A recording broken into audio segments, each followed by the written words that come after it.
America అధ్యక్షుడిగా బాధ్యతలు చేపట్టిన వెంటనే అక్రమ వలసలపై డొనాల్డ్ ట్రంప్ చేసిన ప్రకటన లక్షల మంది విదేశీయులను ఆందోళనకు గురిచేస్తుంది. అమెరికాకు అక్రమంగా వచ్చిన వారిని వెనక్కి పంపించడం ఖాయమని ట్రంప్ చేసిన ప్రకటన వణికిస్తోంది. తాత్కాలిక వీసాలపై వచ్చిన వారిది ఇదే పరిస్థితి. సరైన పత్రం లేకుండా అమెరికాలో నివసిస్తున్న విదేశీ పౌరుల సంఖ్య దాదాపు 1.40 కోట్లు ఉంటుందని అంచనా. ఇక వీరిలో సుమారు 7.25 లక్షల మంది భారతీయులే. మెక్సికో, ఎల్ సాల్వేడార్ పౌరుల తర్వాతి స్థానం మనోళ్లదే.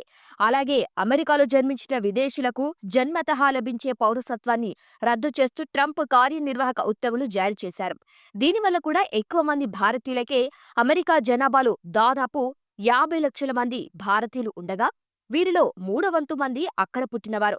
మిగతా వారంతా వలసదారులు.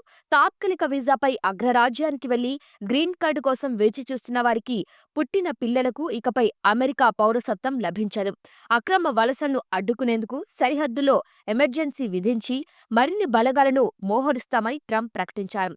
చట్టవిరుద్ధంగా నివసిస్తున్న విదేశీ పౌరులను అందర్నీ గుర్తించి వారిని తిరిగి వారి వారి దేశాలకు పంపించేందుకు ట్రంప్ యంత్రాంగం చర్యలు మొదలుపెట్టింది.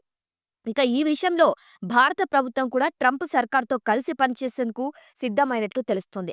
ట్రంప్ ఇచ్చిన హామీలకు కట్టుబడి ఉండాలని మోదీ ప్రభుత్వం భావిస్తోందని, తత్ఫలితంగా వాణిజ్య యుద్ధాన్ని నివారించేందుకు ట్రంప్నకు సహకరించేందుకు ఇది ముందస్తు ఆలోచన అని అంతర్జాతీయ నిపుణులు విశ్లేషిస్తున్నారు.